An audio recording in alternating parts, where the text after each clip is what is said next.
Now we're on verse 8 of the 37 practices of bodhisattvas. So it reads, "The subduer said that all the unbearable suffering of bad rebirths is the fruit of wrongdoing. Therefore, even at the cost of your life, never do wrong." This is the practice of bodhisattvas. So it seems that in this verse we find two topics from the Lamrim, from the lower scope section of the Lamrim, the topic of the three lower realms and the sufferings therein, and then the topic of karma. So there's a lot of material squeezed into one verse.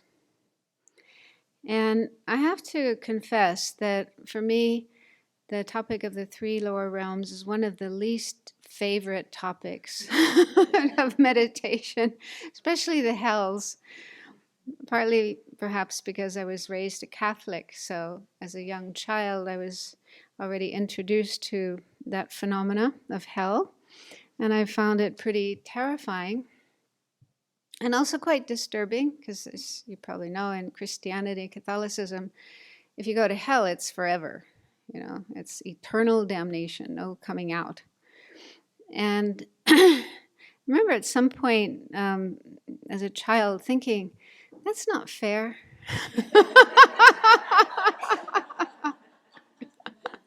I think if I was God, I wouldn't do that to anybody. I wouldn't give them one life and then judge them on the basis of that and decide, okay, you go to hell forever. No second chance. I would give people a second chance. But I'm not God, so. But that was one of the doubts that eventually led me to feel that that religion just wasn't for me. I couldn't follow it. I couldn't believe in it. But I still had a lot of interest in finding answers to these big questions in life, like what happens after we die, and why are we even here in the first place, and is there such a thing as God? So then eventually I found Buddhism, which feels more comfortable, fits better for my mind.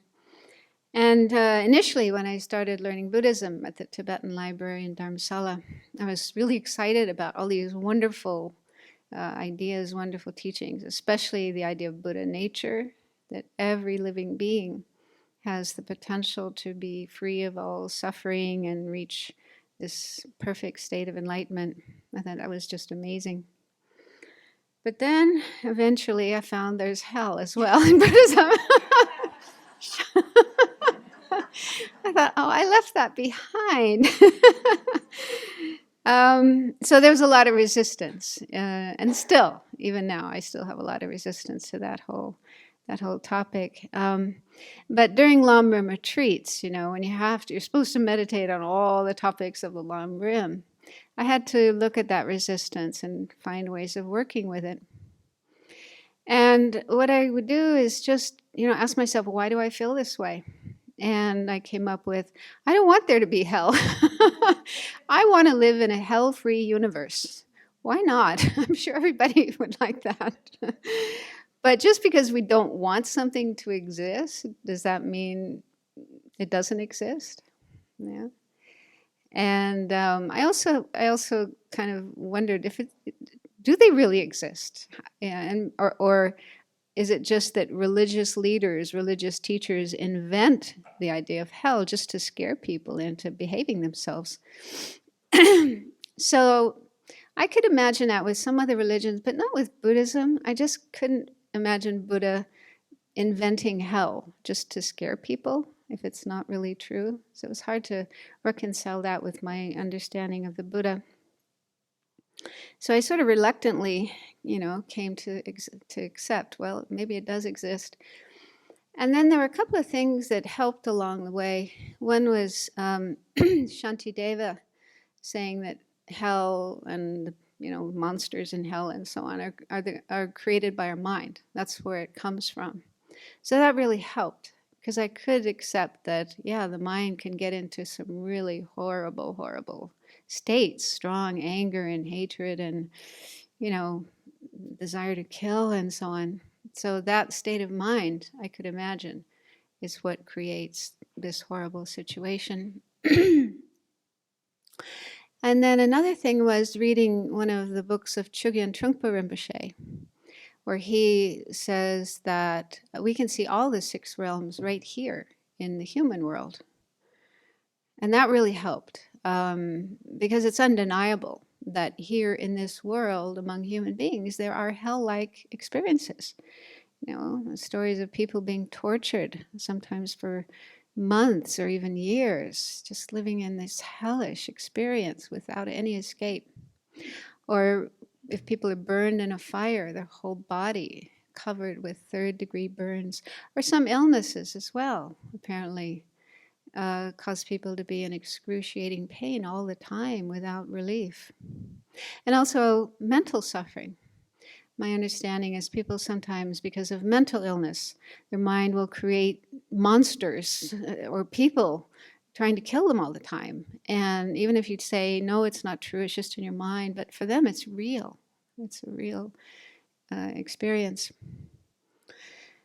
So that helped me to open up to the possibility of hell. Although the lamas say, like the Dalai Lama says, you know, these realms are not only here in this human realm. We can find similar experiences in our human world that are, you know, like those other realms, but there are other places. They do exist out there. And in July, I was in San Francisco, and a friend of mine said, oh, you have to go and see this exhibit in the Asian Art Museum. It's about hell. Did you see it? Woo! So what happened is Sam Burkholz, who is the founder of Shambhala Publishing Company, had I don't know how old he is now, but when he was around 60 or in his early 60s, he had a really serious heart operation. And in the aftermath of that, or during that, he had this out-of-body experience or near-death experience where he went to hell. And he had like a guided tour of hell where he saw these, you know, different experiences and came to understand why the beings were having these experiences and so on. And then subsequent to that, he met a Tibetan artist who agreed to collaborate on a project. So Sam would describe what he had saw and what he had seen, and then the artist painted it. So that was what was on show. And there's actually a book. I wonder what happened to that book. Do you know? So I ordered the book to be sent here. Do you know where it is? It's in the library somewhere. I'd like to see it. Yeah. So the book shows the paintings and also the story behind them. And some of the experiences were similar to what we find in the Lam Rim, but some were different. There was one striking one that was like a terrorist's hell. People who had done some kind of blowing up, you know, blowing up themselves and others. So they were in this hell where they were just being blown up again and again and again and again. And that makes sense, okay? If that's what you do at the end of your life, you know, you're blowing yourself up and a whole bunch of other people. You know, that's such a horrible action, such a cruel and heartless and hateful action, you know, that could result in having that kind of experience again and again. Anyway, so, and I've heard of other people as well who have near-death experiences. I mean, we hear about these wonderful ones where they, you know, meet these celestial beings and so on, but there are also some that are hell-like, hellish. So it's kind of a universal phenomena we find in cultures and religions all over the world, the, you know, existence of hell. So I've pretty much come to accept that they do exist, unfortunately. I can't have the kind of universe I want. And then the hungry ghosts, I don't have so much difficulty with that. And again, we can see in our world similar kinds of experiences, like right now in Yemen, you know, people are dying, children are dying, starving to death. And also I've heard of people who have illnesses where they're like unable to eat a lot of foods. They can only eat certain types of foods in only small amounts. So they're like constantly hungry. That's kind of like a preta experience. And also drug addicts. I think of heroin addicts. That sounds like a hungry ghost existence, constant craving and never satisfied, never reaching satisfaction. And then animals, of course, we can't deny their existence. They're all around us. But when I was a child, I really loved animals and nature, but I had sort of romantic ideas, they're so cute, they're so wonderful.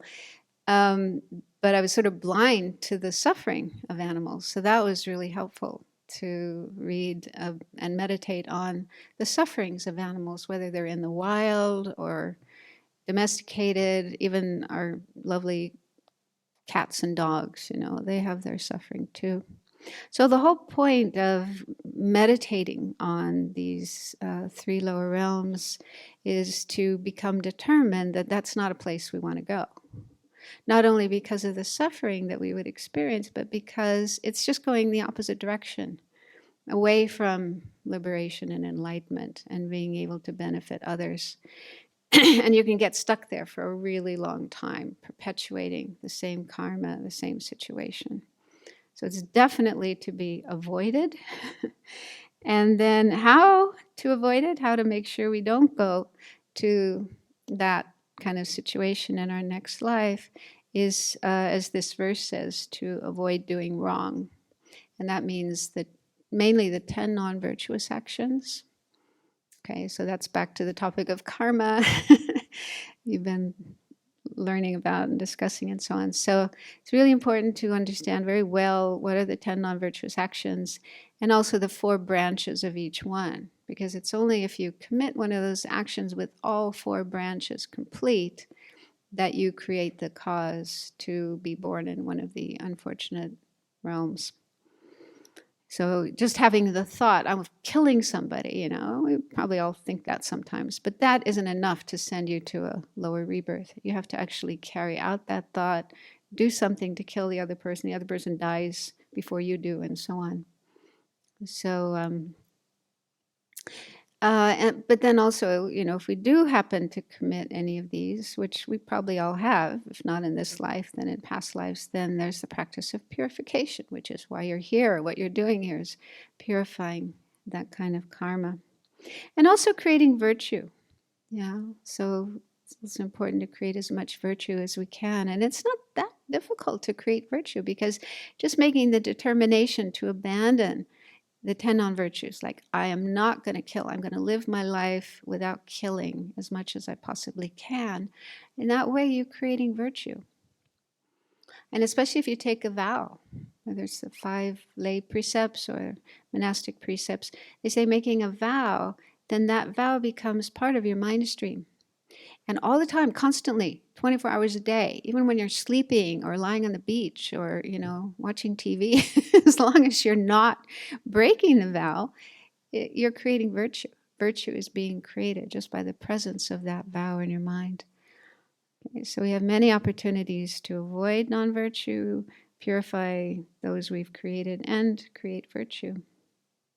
And also refuge, the previous verse. They say, even if we have created a lot of non-virtue and didn't manage to purify it all by the time we come to the end of our life, if we can remember refuge and take refuge at the end of our life, just before we die, then that will protect us, that will save us. That's like a guarantee that we won't go to an unfortunate state of existence. And that's why, for example, my teacher, Lama Zopa Rinpoche, says that when someone is dying, if they're Buddhist, it's very good to put images of Buddhas and their teachers and so on within sight, so that, that's the last thing they see before they pass away. Can help to remind them of their refuge and take refuge. So unfortunately, these 3 lower realms exist, but we have within our hands the means to avoid going to them. And not only that, but to eventually reach the state of enlightenment where we can help all those beings to become liberated from those unfortunate states. So we're very fortunate. Thank you.